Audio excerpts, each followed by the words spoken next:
लोगों का प्रतिनिधित्व कैसे सुनिश्चित किया जाए, इसके लिए आरक्षण की व्यवस्था हमारे देश में की गई, जिसको आज बहुत हैदृष्टि से देखा जा रहा है।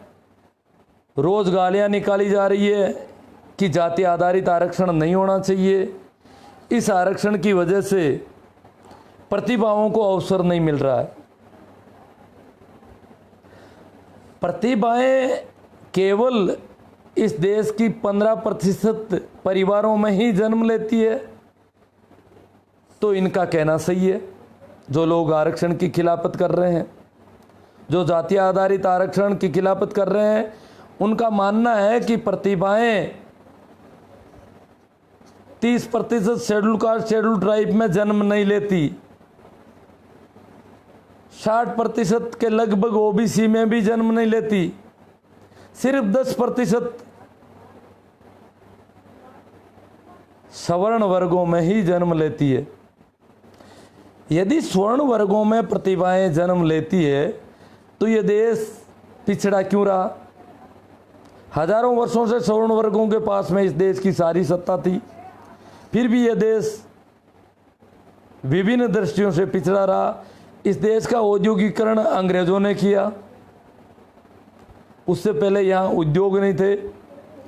इस देश का आधुनिकीकरण का सारा श्रेय अंग्रेजों को जाता है। तो ये जो लोग बहुत ज़्यादा प्रतिभा संपन्न लोग थे, उन्होंने क्यों नहीं इस देश का विकास किया? क्यों नहीं कर सके ये लोग इस देश का विकास? ये बड़े प्रश्न हैं। ये प्रश्न इस बात के हैं कि ये धोखा दिया जा रहा है इस देश के बहुत बड़े तबके को। जो बहुत बड़ा तबका है, schedule caste, schedule tribe, OBC, ये खुद इस तबके के बहुत ज़्यादा लोग ऐसा कहते हैं कि आरक्षण नहीं होना चाहिए, और आरक्षण हो तो आर्थिक आधार पर होना चाहिए। इस देश की आज की सत्ता भी ये कहती है कि आरक्षित वर्गों में योग्यता नहीं होती है।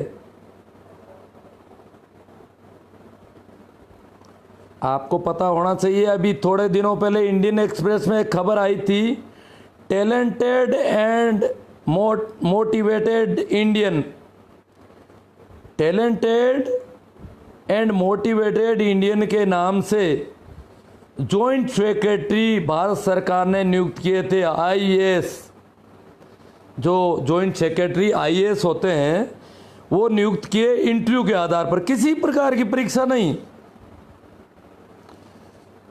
टैलेंटेड और मोटिवेटेड इंडियन भारतीय साक्षात्कार से छंटनी हुई। किसने साक्षात्कार लिया मुझे पता नहीं, परंतु परीक्षा किसी प्रकार की नहीं, और साक्षात्कार से 9 जॉइंट सेक्रेटरी सेलेक्ट किए गए। ये इंडियन एक्सप्रेस की खबर है। वो 9 के 9 SC, ST और OBC में से नहीं। 100% आरक्षण इस इंटरव्यू के मार्फत स्वर्ण वर्गों को दिया गया। इसका मतलब टैलेंटेड लोग SC, ST, OBC के घरों में जन्म नहीं लेते हैं। ये इंटरव्यू के आधार पर इनका सिलेक्शन इस बात का की घोषणा है कि टैलेंटेड लोग सिर्फ जनरल कास्ट में ही जन्म लेते हैं। जनरल कास्ट में ही सिर्फ विशेष उनके नाम, मैं इंडियन एक्सप्रेस की जो खबर है उसका लिंक मैं भेजूंगा, वो सारे नाम ये बता रहे हैं कि वो भी जनरल जाति में से सभी वर्गों में से नहीं थे। बहुत ही छोटे से विशेष तबके में से उन लोगों का सिलेक्शन हुआ कि ये लोग कंपनियों में अच्छा काम करते हैं, टैलेंट लोग हैं, मोटिवेटेड लोग हैं। इनको भारत की जो बड़ी प्रशासनिक स्थिति है, जॉइंट सेक्रेटरी जो मिनिस्टर होते हैं उनके सेक्रेटरी इनको नियुक्त किया जाए। तो इस प्रकार जो ये सेक्रेटरी नियुक्त किए, उससे एक मैसेज दे दिया पूरे भारत में कि नो जॉइंट सेक्रेटरी इंटरव्यू के आधार पर नो के नो SC ST OBC में से नहीं सेलेक्ट हो सके। तो इंटरव्यू के आधार पर सारी योग्यता वहां पर है, टैलेंट सारा वहां पर है। जबकि देश आज़ाद होने के बाद जो आरक्षण की व्यवस्था की गई, उससे पढ़ने का मौका मिला इस देश की बहुत बड़ी आबादी को, और उस आबादी में से लोग अधिकारी बने, कर्मचारी बने, और उसकी वजह से देश का तीव्र गति से विकास हुआ है। असलियत यह है, उसको जुटलाया जाता है, बहुत तरह की खबरें निकाली जाती है, बहुत अलग तरीके से उसको जुटलाया जाता है। मैं आज इस लाइव के माध्यम से आपको एक मैसेज देना चाहता हूं, विशेष मैसेज, कि हाँ, जाति व्यवस्था खत्म होनी चाहिए। बहुत बड़ा है, जाति व्यवस्था इस देश में खत्म होनी चाहिए, उसी के लिए ये सारा किया जा रहा है। जाति व्यवस्था कलंक है, दुनिया के किसी देश में जाति व्यवस्था नहीं है, सिर्फ इस भारतीय उपमहाद्वीप में है। भारतीय उपमहाद्वीप में सभी संप्रदायों में जाति व्यवस्था है, क्योंकि बाकी वाले जो संप्रदाय है वो भी इन्हीं लोगों में से बने हुए हैं। इसलिए मुसलमानों में, सिखों में, सभी में जाति व्यवस्था है, किसी में ऊंच नीच कम है। हिंदुओं में सबसे ज़्यादा ऊंच नीच पाई जाती है। तो हाँ, ऊपर बिठाना, नीचे बिठाना, वो सारा जो ये लोग कहते हैं कि शिक्षा में आप व्यवस्था दे दो। शिक्षा में क्या व्यवस्था? शिक्षा में चाहे कितना भी आप दे दो, आज शिक्षा के मामले में अगर देखा जाए तो OBC के बहुत सारे लोग कोचिंग लेते हैं। कुछ लोगों के पास पैसा हो गया, कोचिंग ले रहे हैं, परंतु JEE मेन की जो कट ऑफ आती है, उसमें पिछले 4-5 साल की कट ऑफ अगर देखा जाए तो 70 अंक होती है OBC की, लगभग 70 के आसपास। SC ST की होती है 50 से के नीचे, 50 के पास, और जनरल की 105 से एबव। इसका मतलब OBC के लोग जनरल से अभी बहुत नीचे हैं। 50% अंक जनरल की कट ऑफ 50% ऊंची रहती है। बड़ी जो उच्च शिक्षा की संस्थान हैं, IIT, एम्स वगैरह में, अगर आज आरक्षण बंद कर दिया जाए, जैसा कि नीट वगैरह में कुछ गड़बड़ कर रहे हैं, अगर बंद कर दिया जाए तो SC ST और OBC के लोग इन उच्च शिक्षण संस्थाओं से बाहर हो जाएंगे। ये पक्का मामला है, क्योंकि जो 70 अंक OBC के लोग अभी ला पा रहे हैं, वो 105 कैसे लाएंगे? JEE मेन क्वालिफाई नहीं कर पाएंगे। और ऐसा क्यों है? ऐसा इसलिए है कि OBC के, SC ST के लोगों के साथ जगह जगह पर भेदभाव होता है, जगह जगह पर प्रताड़ना मिलती है। छोटे गांवों में हो सकता है कोई यादव ज़्यादा संख्या में हो, किसी गांव में माड़ी ज़्यादा संख्या में हो, जाट ज़्यादा संख्या में हो, गुजर हो, मीणा हो, ऐसी कौमें बहुत बड़ी आबादी हो छोटे गांव में, तो हो सकता है उनके लोग सरपंच बन जाते होंगे, उनके लोग गांव की पंचायती करते होंगे। परंतु शहरों में अभी भी इन तबकों की स्थिति बहुत नीची है। सत्ता का केंद्र आज भी शहर है, गांव नहीं है। तो गांवों में ये जो लोग गरीब को आरक्षण, आर्थिक आधार पर आरक्षण की बात कर रहे हैं, मैंने भी बहुत निकट से देखा है मैं स्कूल का अध्यापक हूँ, सरकारी स्कूल का अध्यापक हूँ। तो मेरी स्कूल में जनरल कास्ट के बच्चे बच्चियाँ पढ़ते हैं, बहुत गरीब तबके से आते हैं, उनमें से वही लोग आते हैं हमारे पास ज़्यादा। तो मैंने देखा कि एक बहुत जनरल कास्ट की गरीब घर की 5 लड़कियां मेरे पास पढ़ती थी, पहली, दूसरी, तीसरी, चौथी, 5वीं।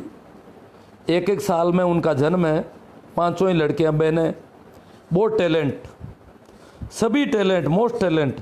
परंतु मुझे पता था कि ये लोग 5वीं के बाद इनको स्कूल छुड़वा देंगे। वो लड़कियां आरक्षण नहीं हो तो भी वो काफ़ी दिखा सकती है प्रतिभा को, प्रतिभाशाली लड़कियां थी, परंतु उनको आगे नहीं पढ़ाया गया। वो लड़कियां मेरी स्कूल के जो शेड्यूल कास्ट के बच्चे थे या ओबीसी के बच्चे थे, उनके साथ मैंने देखा कि उनके ममेरे भाई को, छोटे ममेरे भाई को शेड्यूल कास्ट के बच्चे ने कुछ कह दिया, तो उस छोटी सी बात पर वो लड़कियां उस पर बहुत ज़्यादा आक्रोशित हो गई। बोले ये हमको कैसे कह सकते हैं। और वो बच्चा डर गया, एकदम से सहम गया। उसको पता है कि सामाजिक स्थिति हमारी। तो ये जो लड़के स्कूल तक में प्रताड़ित होते हैं, और स्कूल के बाहर तो कहना ही क्या, स्कूल के बाहर गली में, मोहल्ले में, ढाणी में, समाज में, गांव में SC ST के बच्चे बहुत ज़्यादा प्रताड़ित होते हैं। अगर उस गांव में उनकी आबादी 60-70% से कम है तो OBC के बच्चे भी प्रताड़ित होते हैं अगर उनकी आबादी उस गांव में 50% से कम है तो, या 40% से कम है तो। ये स्थिति OBC के साथ भी होती है। उनको गांव को मुख्य निर्णय लेने में उनको भी नहीं आने दिया जाता है। तो ये जो प्रतिभाओं को जगह जगह प्रताड़ित किया जाता है, डांटा जाता है, फटकारा जाता है, उससे प्रतिभाओं दमित होती है। दूसरी बात, प्रतिभाएं विशेष घरों में जन्म लेती है, ये प्रकृति के हिसाब से कतई सही नहीं है। आज जब इतना ज़्यादा साक्षरता का लेवल बढ़ गया इस देश में, सभी लोग पढ़ाने की ओर बढ़ गए, उसके बाद भी JEE मेन की क्वालिफाई अंक अगर देखे जाए तो 105 से ज़्यादा जनरल और 70 के आसपास OBC। तो इसका मतलब जो OBC का लड़का 70 नंबर लाता है वो 105 वाले से कम योग्य है, ये अंकों के आधार पर लोग मानते हैं। परंतु मैं कहता हूँ कि जिस बच्चे के 105 अंक हैं जनरल कास्ट के, स्वर्ण वर्ग के, और जिस बच्चे के 70 अंक है OBC के, वो योग्यता के आधार पर इक्वल है, लगभग इक्वल है। कारण यह है कि मैं खुद मेरे बच्चे के साथ, मेरा बच्चा JEE मेन की तैयारी करता था, मैं कोटा में रहा था साथ में, छुट्टियों में 1.5 महीने की छुट्टियां, उसके अतिरिक्त मेडिकल भी लेता था, और मेडिकल की स्थिति में या मेरी अन्य छुट्टियों में मैं वहाँ रहा था। तो मैं जब कोटा में रहा तो मैंने देखा कि मेरा बच्चा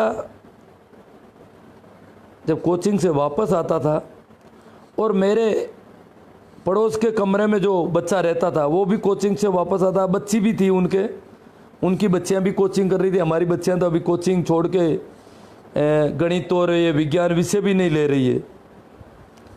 और मेरा बच्चा हिंदी मीडियम का बच्चा था। इंग्लिश मीडियम और हिंदी मीडियम में भी बहुत बड़ा अंतर चलता है कोचिंग वगैरह में।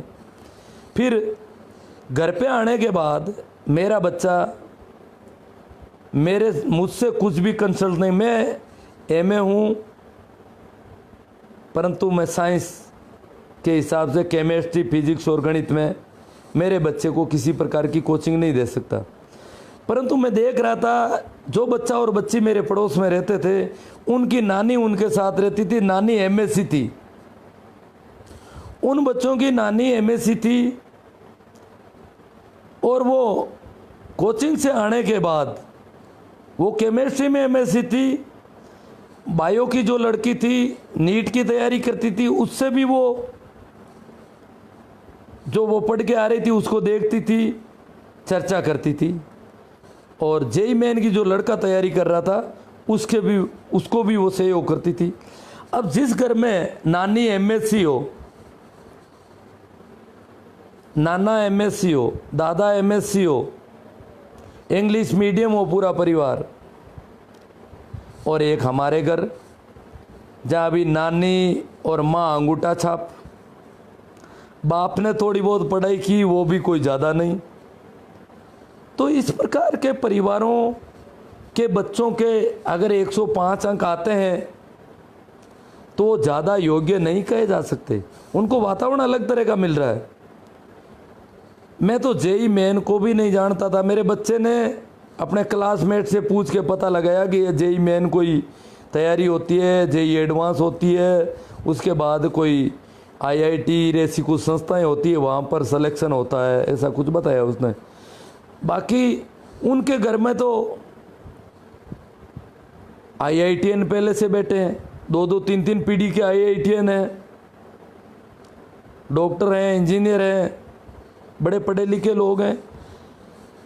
तो उनकी जो पारिवारिक स्थिति है, जो सामाजिक स्थिति है, जो शैक्षणिक स्थिति है परिवारों की, उसके मद्देनजर जो सामाजिक और शैक्षणिक दृष्टि से पिछड़े परिवार हैं, उनको बराबर प्रतिनिधित्व, उन परिवारों में जन्म लेने वाली योग्यताओं को इस देश के विकास में बराबर भागीदार बनाने के लिए आरक्षण की व्यवस्था की गई।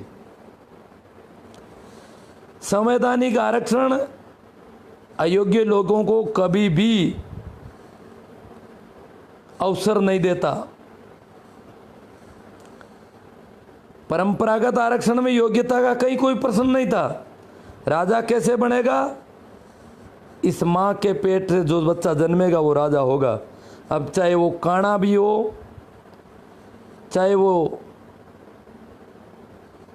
दौड़ नहीं सकता हो, ठीक ढंग से चल नहीं सकता हो, तलवार तो दूर, लाठी चलाना भी जिसको नहीं आता हो वो राजा बन जाता था। सिर्फ जन्म के आधार पर योग्यता का कहीं कोई सवाल नहीं। कौन व्यक्ति सेठ बनेगा, श्रेष्ठ बनेगा, महाजन बनेगा, वो भी सिर्फ जन्म के आधार पर। कौन व्यक्ति वेद बनेगा, इलाज करेगा, वो भी जन्म के आधार पर। कौन व्यक्ति पंडित बनेगा, पूजा पाठ करेगा, कर्मकांड करेगा, धर्म का मुखिया बनेगा, सर्वसर्वा बनेगा, वो भी सिर्फ जन्म के आधार पर। योग्यता का कहीं कोई प्रश्न नहीं, योग्यता की तो कहीं जरूरत नहीं। बिना किसी योग्यता के मापदंड के जन्म के साथ आधार पर जो आरक्षण हजारों वर्ष चला था, वो आरक्षण जरूर बिना योग्यता का आरक्षण था। हमारा संवैधानिक आरक्षण योग्यता के बिना नहीं है। इसमें योग्यता पहला मापदंड है। योग्यता के बाद ही आपको सेवा के अवसर दिए जाएंगे। आपकी मिनिमम योग्यता की परीक्षाएं होगी, जांच होगी, और उसके बाद अगर आप छोटी जाति से, पिछड़े तबके से, सामाजिक और शैक्षणिक दृष्टि से पिछड़े परिवार से हैं, तो आपके अंक कम हैं तो भी आपको उनके बराबर योग्य इसलिए माना जाएगा क्योंकि आप में प्रतिभा है।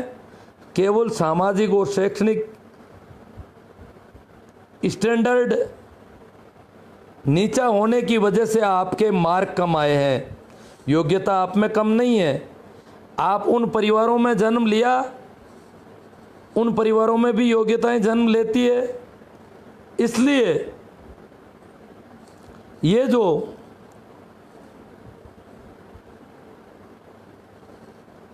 आरक्षण हमारा हुआ, प्रतिभाओं को पर्याप्त अवसर देना, इस देश की 80% परिवारों के दंपतियों में जन्म लेने वाली प्रतिभाएं, 80% घरों में जन्म लेने वाली प्रतिभाओं का देश के विकास में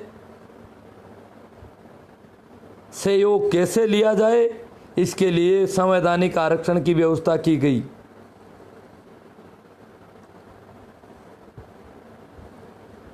अस्सी प्रतिशत परिवारों में जन्म लेने वाली प्रतिभाओं को शिक्षा के अवसर दिए गए और उसके बाद उनके अंक उन्हीं में से देख करके, अगर उनके अंक उन विशेष वर्गों के हिसाब से ऊंचे अंक हैं तो उनको प्रतिभा संपन्न माना जाएगा। वो प्रतिभा संपन्न है क्योंकि वो किसी गांव ढाणी की कभी कभार खुलने वाली स्कूल से पढ़ के आया है। एक अध्यापक वो भी बहुत सारे काम करता है, सभी प्रकार की क्लासों को वही पढ़ाता है। उन कक्षाओं से बिना किसी शिक्षण सामग्री के, स्कूल यूनिफॉर्म का भी अता पता नहीं, नाया या धोया कपड़े धोए हुए हैं कि नहीं है, कभी खेत में जाता है, कभी पशुओं में जाता है, कभी कभार स्कूल जाता है। इस प्रकार कभी कभार स्कूल जाकर के जो बच्चा अगर उस परिवार से जो कॉन्वेंट इंग्लिश स्कूलों में पढ़ते हैं, जिनके दादा नाना एमएससी हैं, उन परिवारों के बजाय आधे नंबर भी लाता है तो उनसे ज़्यादा योग्य है, कम नहीं है। तो इस प्रकार इस देश के बहुत बड़ी आबादी में जन्म लेने वाली प्रतिभाओं को देश के विकास में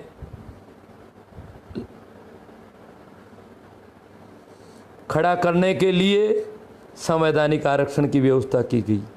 योग्य व्यक्तियों की सेवाएं कैसे ली जा सके, तो योग्य व्यक्ति किसी जाति विशेष में जन्म ले लेते, उन जातियों में भी जन्म ले सकते हैं जो जंगलों में रहती है, पहाड़ों में रहती है। जो जातियां गांव के बाहर कहीं रहती है, गुम्मकड़ है। जो जातियां खेती करती है, पशुपालन करती है, पशुओं के साथ साथ विभिन्न प्रदेशों में विचरण करती है, मजदूरी करती है, मजदूरी के लिए पलायन करती है, उन जाति वर्गों में भी ऐसे बच्चे योग्य व्यक्ति जन्म ले सकते हैं। उन योग्य लोगों की सेवाएं देश में कैसे ली जाए, इसके लिए संवैधानिक आरक्षण की व्यवस्था हमारे देश में की गई। अब आरक्षण में अगर देखा जाए, हाँ, देश की सास के सारण साहब कहते हैं कि 1% देश की शासकीय सेवा में कुल आबादी का 1% लोगों ने 99% पर कब्जा कर रखा है। आरक्षण है इस देश में, अभी भी परंपरागत आरक्षण भारी पड़ रहा है, समाज में नहीं, सत्ता में। आज इस देश की कार्यपालिका जो वर्किंग बॉडी है, इस देश की सत्ता चलाती है, उसमें अगर देखा जाए तो ज़्यादातर मुख्यमंत्री, ज़्यादातर कैबिनेट मंत्री SC ST OBC में से नहीं होते। SC ST OBC में से अभी भी आप अगर पूरे भारत के राज्यों की कैबिनेट को अगर खंगालोगे तो SC ST OBC की 80% आबादी में से कैबिनेट मंत्री मिलेंगे 5%, 7%, 10%।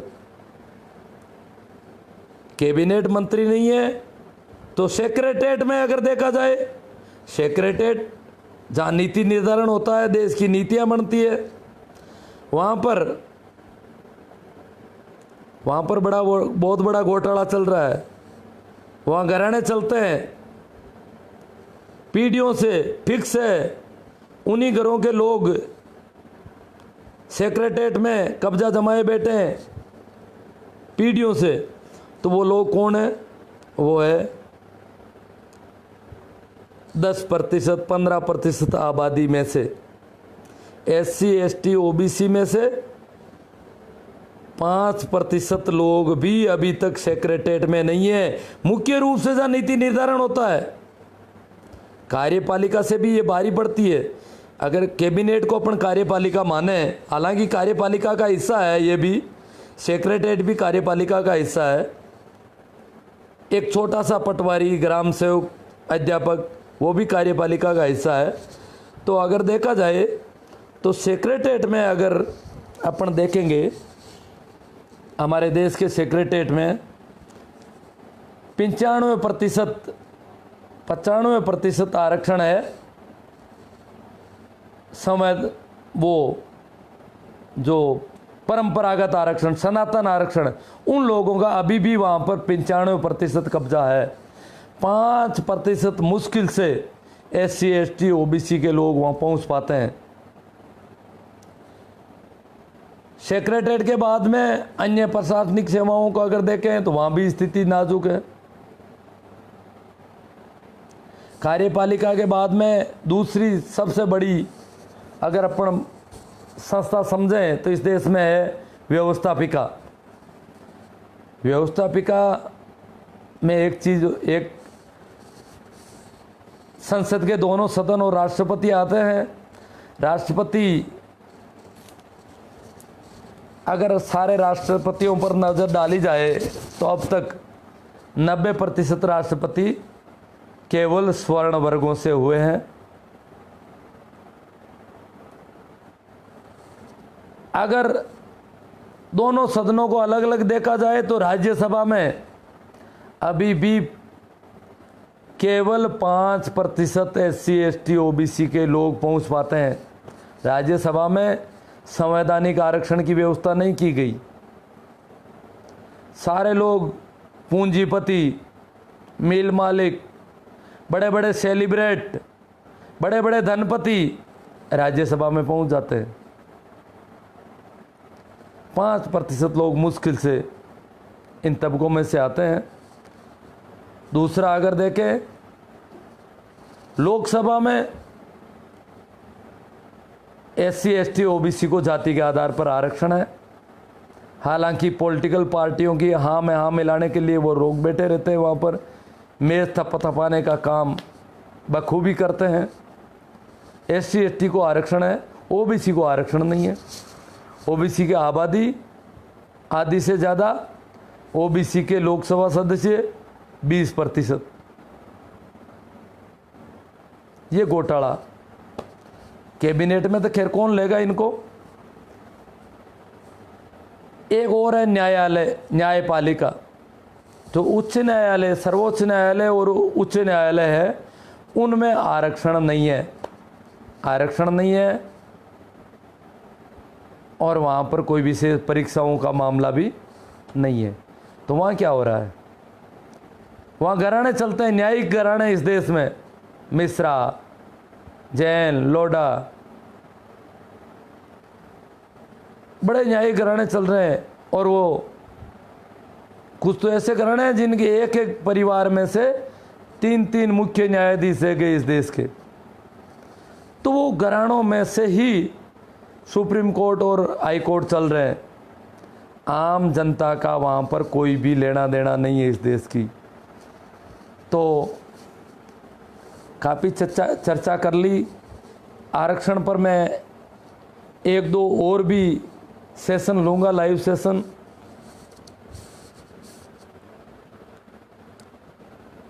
वैसे मैं जुड़ने का तो वैसे भी लोगों को पता है कि मैं कम सुनता हूँ, इसलिए किसी ने ऐसा नहीं लिखा कि जुड़ना चाहिए, अच्छी बात है। हाँ, पर्टिकुलर जाति अगर देखा जाए तो जो पुरानी पढ़ी लिखी जातियाँ हैं उन लोगों का कब्जा इस देश की सारी सत्ता पर है। समाज पर है। राजनीतिक सत्ता की तीनों बातें अपन ने देख ली, कार्यपालिका, न्यायपालिका और व्यवस्थापिका पर कब्जा। तीसरी चीज अगर अपन देखें तो धर्म, धर्म पर सारे वही लोग हैं, मुल्ला, मौलवी, पंडे, पुजारी, शंकराचार्य, इमाम, पोप, पादरी, वही विशेष वर्ग आम जनता का।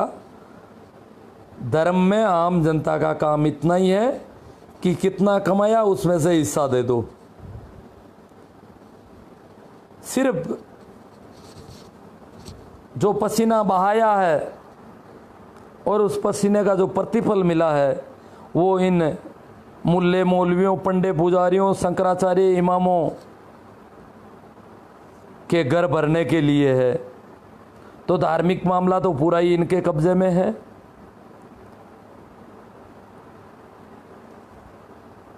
तो काफ़ी बातचीत हो गई।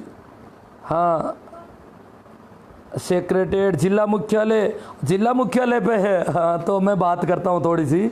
मैं पहली बार पिछले चुनाव में कलेक्ट्रेट में थोड़ा मेरा डेपुटेशन रह गया था।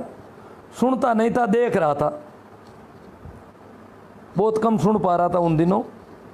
परंतु मैंने देखा कि जो कुछ प्रशासनिक अधिकारी मीणा, शेड्यूल कास्ट के लग जाते हैं, परंतु उनके पीए बाबू बहुत बड़े तिलक छापे होने जरूरी है।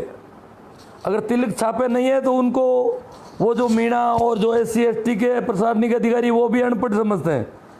जिस बाबू के चंदन के तिलक नहीं है उस बाबू को चपरासी से नीचे हैसियत हो जाती है। मेरी स्कूल के जो चतुर्थ श्रेणी कर्मचारी थे वो उनका भी डेपुटेशन था, वो चंदन के तिलक लगाते हैं। मैंने पूछा ये कि आपको पता नहीं है कि हमारे SDM साहब, मेरा भी उनका भी डेपुटेशन था, तो ये चंदन का तिलक है तो मैं चपरासी हूँ तो ठीक ढंग से बात करते हैं। अगर चपरासी चंदन का तिलक लगा लेता है तो वो बाबू से बड़ी हैसियत कर लेता है, और नहीं लगाता है तो उसको इस प्रकार बुलाया जाता है जैसे कोई कुत्ते की तरह उसको फटकारा जाता है बात बात पर। तो वो मेरे जो OBC के थे, जाटी थे, वो चतुर्थ श्रेणी कर्मचारी, परंतु वो चंदन का तिलक इसलिए लगाते थे। मुझे बताया कि एक दिन तो मेरे टिप्पन में से SDM साहब ने कहा कि सब्जी मेरे टिप्पन में डाल दो थोड़ी, क्योंकि चंदन का तिलक था इसलिए।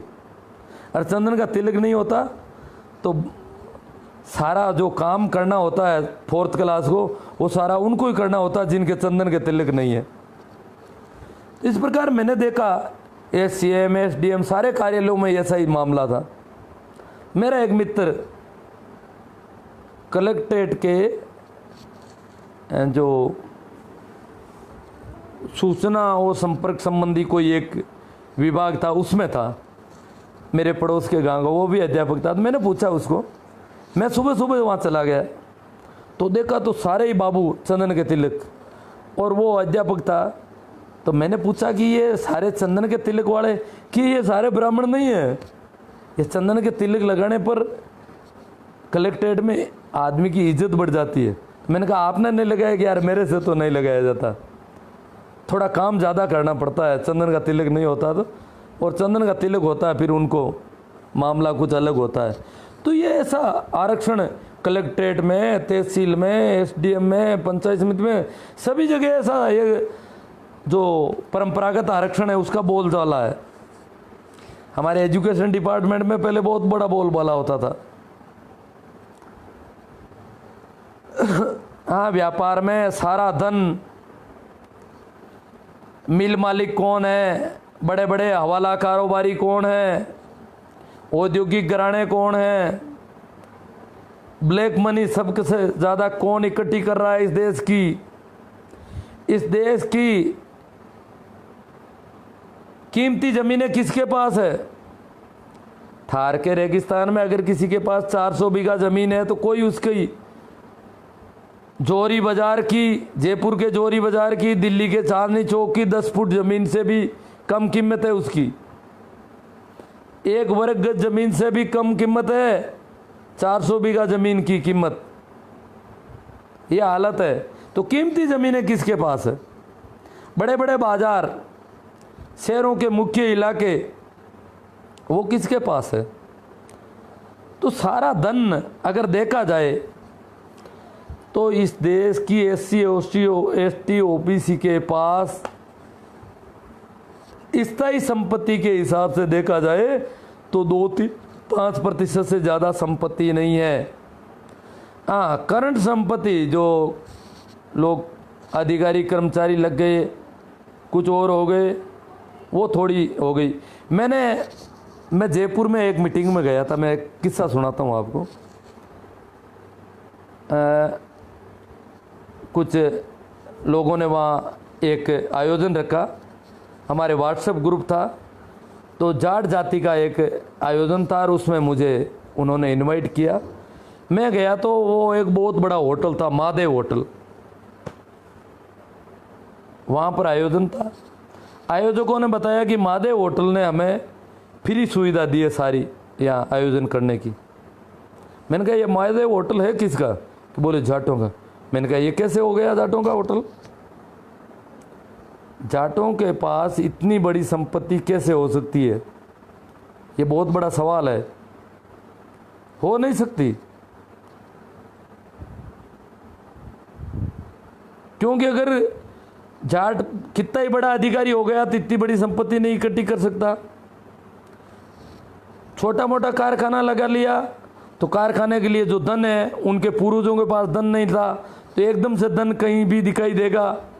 अगर एक साथ 10 करोड़ 20 करोड़ कई रुपए दिखाई देंगे तो वो तो पैसा 1 नंबर का नहीं हो सकता। 1 नंबर का पैसा जाट के पास कैसे आ गया? भरतपुर दौलपुर का जाट है क्या? कोई राजघराने का जाट है क्या? नहीं, जयपुर के पास का जाट है। वो कह रहे कि इसकी ज़मीन सेज में चली गई थी। स्पेशल औद्योगिक जो विशेष जोन था, स्पेशल इंडस्ट्री जोन, उसमें चली गई थी और इसलिए इनको करोड़ों रुपए 1 नंबर के मिल गए। उनसे इन्होंने ये होटल खड़ी कर दी। तो मेरा अचंभा तब जाके पूरा हुआ कि ये जो राजस्थान में खेती करने वालों को उनके खेत जिन लोगों ने दिलवाए थे, उनकी वजह से इनके पास थोड़ी बहुत संपत्ति हुई है। वो खेत जो शहरों के पास कीमती ज़मीनें हो गई, उसकी वजह से। हाँ, जोधपुर में बड़ी बड़ी ज़मीनें किसके पास है? कहीं भी जाओ आप, बड़े शहरों में, जोधपुर क्यों, आप नागौर में चले जाओ, छोटे छोटे कस्बों में चले जाओ, गांव में चले जाओ। गांव में भी, गांव का जो मुख्य इलाका है, जो चौपाल और गवाड़ वगैरह जो मुख्य इलाका, वो किसके पास है? तो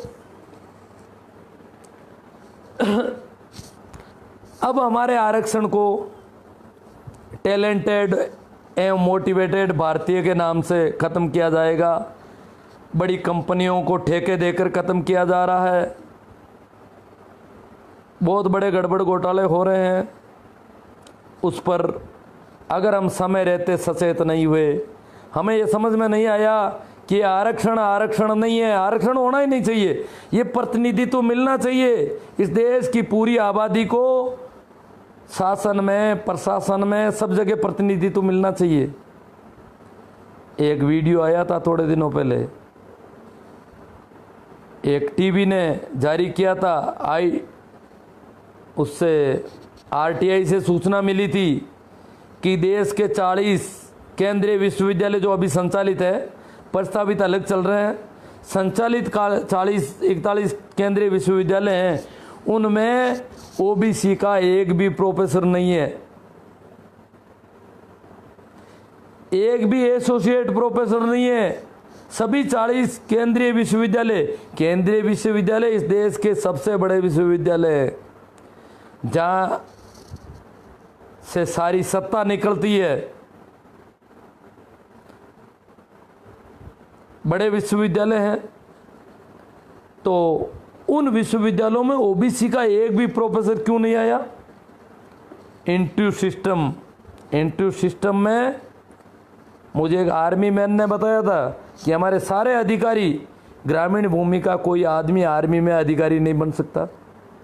सिपाही सारे ग्रामीण और अधिकारी, क्योंकि इंटरव्यू सिस्टम में ग्रामीण मानसिकता वाले लोगों को अलग छांट दिया जाता है, शहरी मानसिकता वालों को ऑफिसर बना दिया जाता है। ग्रामीण मानसिकता वाले उनके सैल्यूट लगाने के लिए खड़े रहते हैं आगे।